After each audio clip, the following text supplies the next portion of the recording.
Hello friends, எல்லாருக்கும் வணக்கம். இன்றைக்கி நம்ம சேனலில் நம்ம ஒரு டிஃப்ரெண்ட்டான ரெசிபி பார்க்க போகிறோம். நம்ம லன்ச் பாக்ஸ் ரெசிபி தான் பார்க்க போகிறோம். ஃப்ரைடு பொட்டேட்டோ ரைஸ் ரொம்ப டேஸ்ட்டாக சிம்பிளாக எப்படி செய்யலான்னு சொல்லிட்டு பார்க்கலாம் வாங்க. நான் ரைஸ் கூடயே உருளைக்கிழங்கை வேக வச்சிட போகிறேன். உருளைக்கிழங்கு நீங்கள் உங்களுக்கு எவ்வளோ வேணுமோ அந்தளவுக்கு எடுத்துக்கோங்க.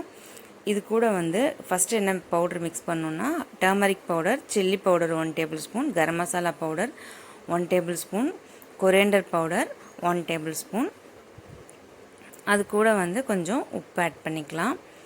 இந்த மசாலாலாம் உங்களுக்கு தகுந்த மாதிரி கூட நீங்கள் ஆல்ட்ரு பண்ணிக்கலாம். கொஞ்சம் காரம் வேணுன்னா சில்லி கூட கொஞ்சம் அதிகமாக கூட போட்டுக்கலாம். கொஞ்சம் தண்ணி மிக்ஸ் பண்ணிவிட்டு நம்ம கொஞ்சம் பேஸ்ட் பண்ணி வச்சுக்கலாம். இப்போ நமக்கு உருளைக்கிழங்கு வெந்திருக்கும். இந்த சாதத்தை நம்ம அப்படியே வேறு பாத்திரத்தில் மாற்றிட்டு நம்ம உருளைக்கிழங்கை தனியாக எடுத்துடலாம். உருளைக்கிழங்கு நல்லா வெந்திருக்கும், சாதமும் நல்லா நமக்கு பொலப்பலன்னு வெந்திருக்கு. அவ்வளோதான். இதை லைட்டாக ஸ்லைஸ் பண்ணிவிட்டு நம்ம அந்த மிக்ஸை இது கூட ஆட் பண்ணி ஃபுல்லாக மிக்ஸ் பண்ணிவிட்டு கொஞ்சம் எண்ணெய் சூடு பண்ணிவிட்டு இதை நம்ம ஃப்ரை பண்ணி எடுத்துக்கலாம். எண்ணெயெல்லாம் பார்த்திங்கன்னா அது விட்டுடும். உருளைக்கிழங்கு ஆல்ரெடி வெந்திருக்கிறதுனால எண்ணெய் இழுக்காது. ஜஸ்ட்டு ஃப்ரை பண்ணி எடுக்கிறோம். அந்த லேயர்டாக இருக்கும், அதுக்காக மட்டும்தான் இந்த ஃப்ரையிங், வேறு ஒன்றும் கிடையாது. அவ்வளோதான். இப்போ அந்த எண்ணெயவே நம்ம யூஸ் பண்ணிக்கலாம். அந்த எண்ணெய் யூஸ் பண்ணுறதுனால ஒன்றும் இல்லை, நீங்கள் வடிகட்டிட்டு அதை அப்படியே யூஸ் பண்ணிக்கோங்க. 2 ஏலக்காய், ஒரு பட்டை, ஒரு பிரிஞ்சி இலை, நம்ம அப்புறமா பூண்டு, இஞ்சி, இதை சின்ன சின்ன பீசஸாக கட் பண்ணி நம்ம ஆட் பண்ணிக்கலாம்.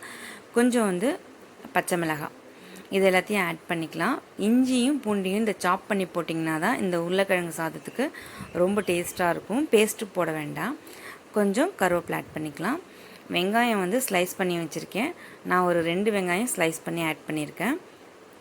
இதை நல்லா நம்ம வதக்கி விட்டுடலாம். கண்ணாடி பதம் வந்தாவே போதும், அதுக்கு மேலே வதங்க வேண்டாம்.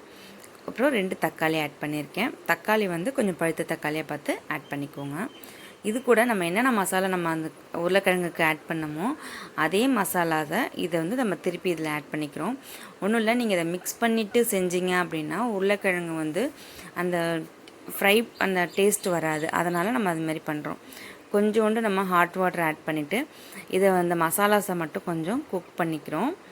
கொஞ்ச நேரம் அது குக் ஆகட்டும். லைட்டாக எண்ணெய் பிரிஞ்சு வர்ற மாதிரி வரணும். அது வரைக்கும் நம்ம அந்த மசாலாவை குக் பண்ணி விட்டுக்கலாம். நார்மலாக நீங்கள் உருளைக்கிழங்கு சாதம் செய்கிறப்ப உருளைக்கிழங்கு பொரியல் செஞ்சுட்டு அதுக்கு கூட கலப்பீங்க. அதுக்கும் இதுக்கும் ரொம்ப டிஃப்ரெண்ட் இருக்கும். கண்டிப்பாக ஒரு வாட்டி ட்ரை பண்ணி பாருங்கள், ரொம்ப டேஸ்ட்டாக இருக்கும். இப்போ நம்ம அந்த உருளைக்கிழங்கையும் ஆட் பண்ணிட்டோம். இது ஃபைனலாக தான் ஆட் பண்ணணும். மசாலா நல்லா குக் ஆனதுக்கப்புறமா இதை லைட்டாக ஒரு மிக்ஸ் கொடுத்துட்டு நம்ம சாதத்தை இது கூட ஆட் பண்ணிக்கலாம். கொஞ்சம் கொத்தமல்லி தழை ஆட் பண்ணிக்கிறேன். இந்த பொட்டேட்டோ ஃபைனலாக தான் ஆட் பண்ணணும். நீங்கள் முன்னாடி ஆட் பண்ணிட்டீங்கன்னா அந்த மேலே அந்த கிறிஸ்பினஸ் கொஞ்சம் குறைஞ்சிரும். நம்ம இது லைட்டாக கடைசியாக ஆட் பண்ணும்போதும் நல்லா டேஸ்ட்டாக இருக்கும். இப்போ நம்ம சாதத்தை ஆட் பண்ணிக்கலாம்.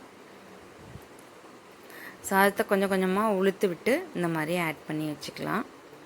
இந்த சாதம் கண்டிப்பாக லன்ச் பாக்ஸ் கொடுத்து அனுப்பிச்சிங்கன்னா அந்த கிரேவியோடு சேர்ந்து நமக்கு நல்ல ஒரு டேஸ்ட் கொடுக்குது. நம்ம நார்மலாக உருளைக்கிழங்கு செய்யும்போது அது ட்ரையாக இருக்கும், அதனால் சாதத்து கூட நல்லா மிக்ஸ் ஆகியிருக்காது. இப்போ நம்ம கிரேவி கன்சிஸ்டன்சி பண்ணிவிட்டு தான் நம்ம உருளைக்கிழங்கு ஆட் பண்ணியிருக்கோம். அப்படி இருக்கும்போது நல்லா சூப்பராக உள்ளே இழுத்துக்கும் எல்லாத்தையும். டேஸ்ட் ரொம்ப நல்லாயிருக்கும். நீங்களும் செஞ்சு பாருங்கள். செஞ்சு பார்த்துட்டு எனக்கு கமெண்ட் பாக்ஸில் கமெண்ட் பண்ணுங்கள். பை.